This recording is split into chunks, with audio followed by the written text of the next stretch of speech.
આજથી ધોરણ 10 અને 12ની બોર્ડની પરીક્ષાનો પ્રારંભ થયો છે ત્યારે ગીર સોમનાથ જિલ્લાના તાલાલા તાલુકામાં આવેલ તપોવન વિદ્યા સંકુલ આકોલવાડી મુકામે ધોરણ 10નું પરીક્ષા કેન્દ્ર ફાળવવામાં આવેલું છે।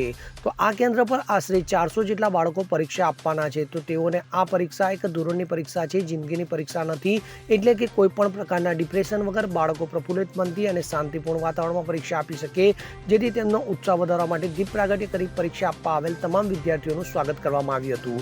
આ દરમિયાન આકોલવાડી ગામના જિલ્લા પંચાયતના પ્રમુખ મંજુલાબેન મુછાળ, આકોલવાડી ગામના સરપંચ સેજલબેન વાગસિયા, તાલુકા સદસ્ય અલ્પાબેન વાગસિયા, અગ્રણી ડોક્ટર હડિયા તથા કાનભાઈ મુછાળ, વાલીઓ, તપોવન વિદ્યાના ટ્રસ્ટી રાજેશભાઈ પાનોલિયા તથા ભાવેશભાઈ ડાબોરિયાએ ઉપસ્થિત રહી પરીક્ષા આપવા આવનાર તમામ બાળકોનું મીઠું મોઢું કરાવી પરીક્ષા કેન્દ્રમાં ઉત્સાહભેર પ્રવેશ કરાવ્યો હતો।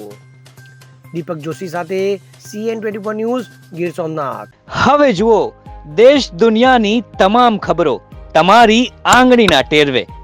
ઉઠાવો મોબાઈલ અને ગૂગલ પ્લે સ્ટોર પરથી ડાઉનલોડ કરો અમારી CN24 ન્યૂઝ મોબાઈલ એપ।